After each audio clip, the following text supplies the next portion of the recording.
If you're a heating and air conditioning technician or even a salesperson, why do you need to be able to answer why doesn't the manufacturer sell to consumers? And why does this matter? This is a fantastic question.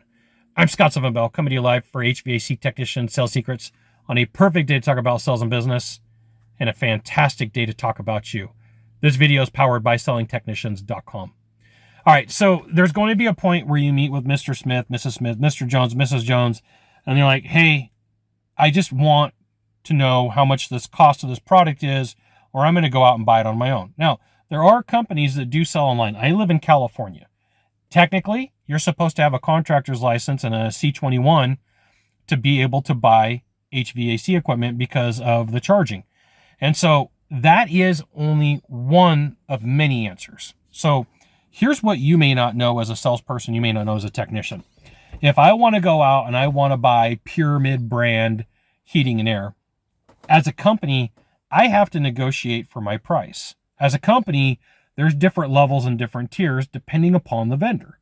And so what happens is I go in, I negotiate for Pyramid brand, and they say, okay, Scott, a condenser for you is $1,800. The rest of the market pays $2,100. Okay, Scott, a furnace for you is $800. The rest of the market pays $1,100.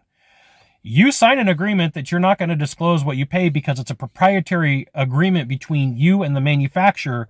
And the manufacturer is like, we're going to hold you to this. You don't get to put this out.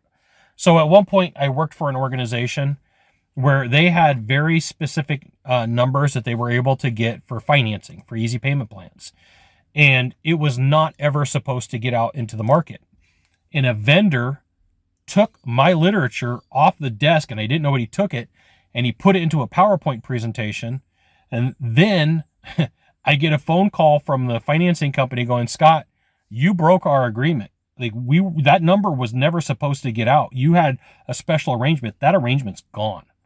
And it was to the tune of a lot of money. So like there are arrangements that companies have where they're not supposed to tell, right? It's a proprietary secret. So you're not ever going to explain this to a homeowner in a way that's ever going to make sense to them. You just need to know this, okay? Number two is warranty. A lot of companies, if something shows up damaged from the manufacturer and they do shipping drops, so it's not uncommon for a manufacturer to drop the equipment in the morning before the install and it's sitting on the curb. If that system's damaged, there's a hole in the condenser, the furnace is smashed, the coil's got issues with it, they'll go, hey, listen, we got an agreement. You just return it. We'll bring you another one. You know, we got the company shipping you one today.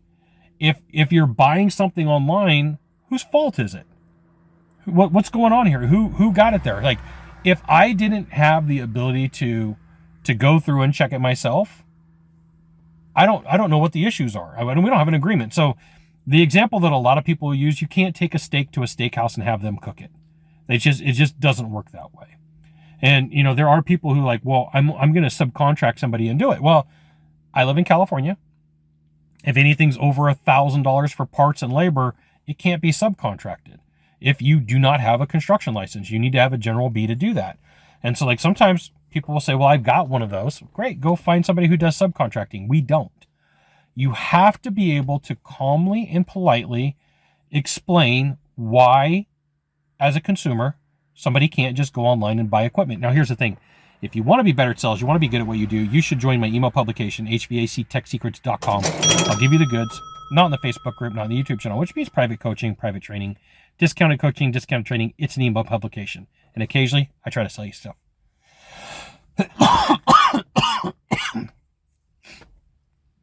Number 4 on this list is realistically, somebody's supposed to have an EPA license to charge refrigerant. They need to have the EPA license. You go through a lot to get that license. You go through a bunch of issues and problems and learning to learn how to charge. I was in a backyard once, and the guy on the other side of the fence had a Sawzall, and I hear whomp, and all this refrigerant's getting blown all over the backyard. And I'm like, what is going on? And the guy, I was like, hey man, is everybody okay? And the guy says, I'm getting an addition done, and they wanted to charge me like $600 to disconnect this air conditioner, and I just did it myself. Well, that is a prime reason why homeowners are not allowed to buy their own equipment. There you go. And then number 5, it's a safety issue.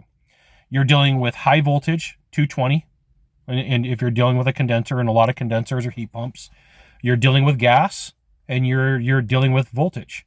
All of these things could lead to a lot of problems if somebody's not paying attention. High voltage and gas mix done wrong, go insane.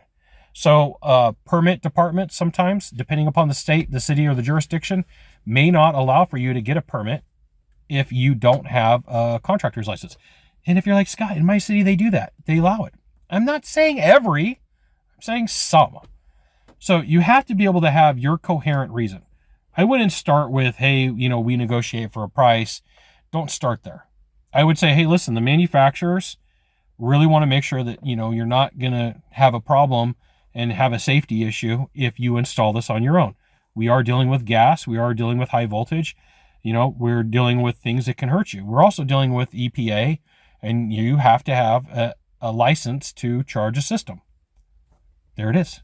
You got one of three things to do from here. Just one of three. Find the subscribe button, click on it, and every time I send out a video, you'll get an update. 2, hit follow. 3, you know what you got to do. Share this video with a friend. We'll see you soon. Thanks for watching.